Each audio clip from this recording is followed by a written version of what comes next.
Bonjour à tous. Aujourd'hui j'avais envie de vous faire une petite vidéo de test et un petit clin d'œil de ma nouvelle vie chevelue, n'est-ce pas? Voilà. Donc voilà, c'était un grand changement pour moi dans ma vie. Et du coup, c'est comme si ça m'ouvrait un champ des possibles énorme que j'avais pas vu à quel point ça pouvait changer de choses tant intérieurement qu'extérieurement de faire ce choix. Donc voilà, ça c'est quelque chose que je vis petit à petit et je suis contente de pouvoir l'expérimenter, on va dire. Voilà, une nouvelle phase de vie en choisissant la chevelure que j'aurais peut-être même jamais eue si j'avais des cheveux. Parce que peut-être j'aurais pas eu envie de me teindre les cheveux, ou peut-être j'aurais fait du henné, j'en sais rien. Et là je vous regarde face au château de mon village, un château de troubadour cher à mon cœur, un village que j'aime beaucoup, que j'aime de tout mon cœur, même je dirais, ma terre d'accueil, là où je suis. Et je suis heureuse de pouvoir avoir ce paysage que vous voyez derrière moi chaque jour. Et pour moi, ça, c'est mon petit coin de paradis pour réussir à avancer sur cette terre, malgré les traversées intérieures et extérieures. C'est un lieu où quand on rentre chez soi, on se sent ressourcé, on se sent bien. Et ça, c'est un choix de vie que je regrette pour rien au monde que d'être partie des villes pour vivre à la campagne, où on peut entendre les oiseaux chanter, où on peut admirer la nature, les arbres, que les arbres sont plus nombreux que les humains dans ce village. Et ça, c'est ça que j'aime en fait. Plutôt que de voir les arbres se faire couper année après année dans les villes, où on enlève les coins d'ombre qui du coup font brûler le bitume et qu'après tout le monde va se plaindre d'avoir chaud.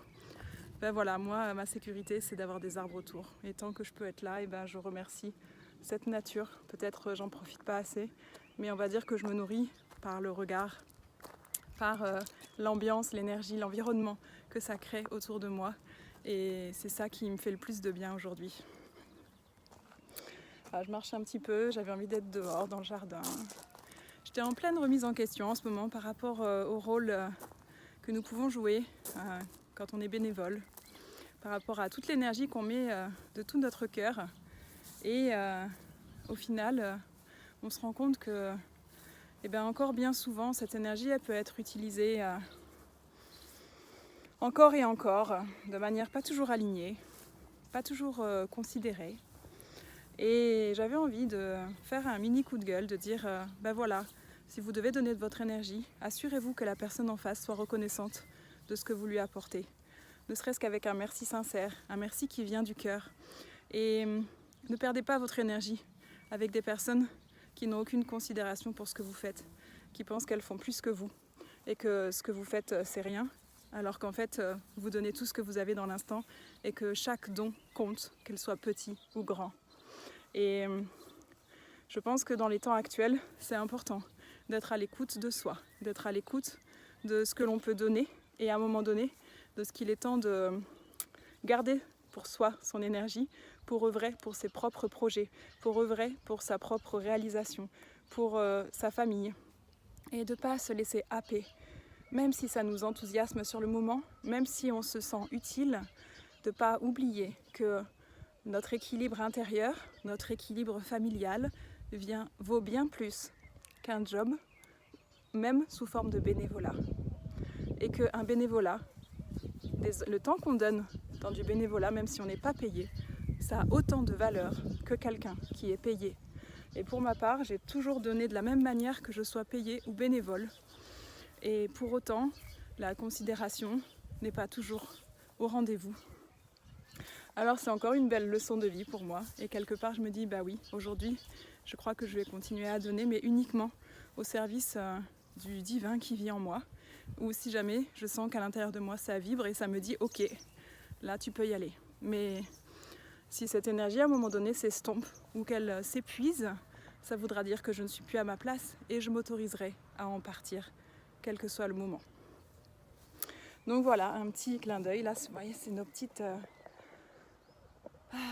fruits, notre petite baie qui commence à arriver. On est trop heureux de pouvoir déguster tous ces petits fruits locaux de chez nous.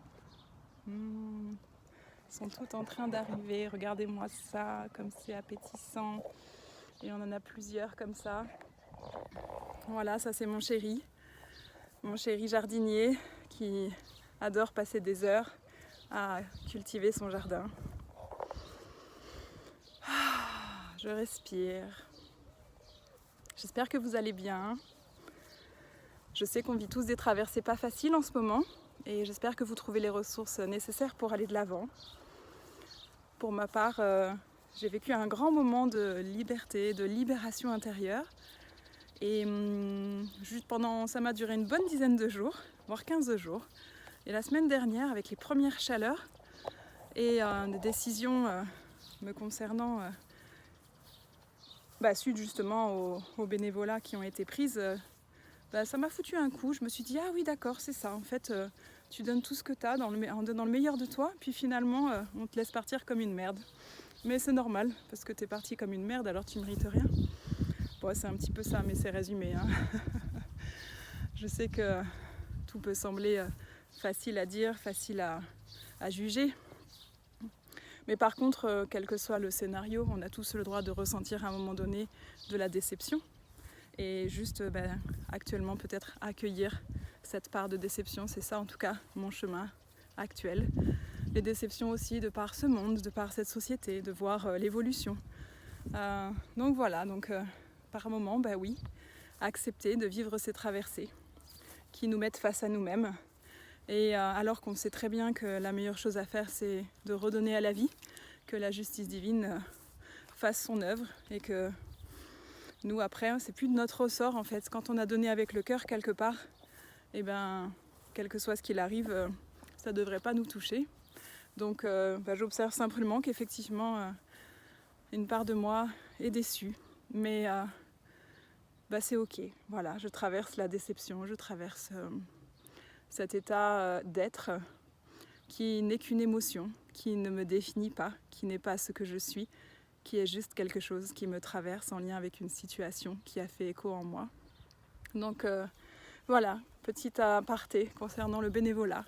Écoutez-vous toujours et ne donnez que ce que vous pouvez donner.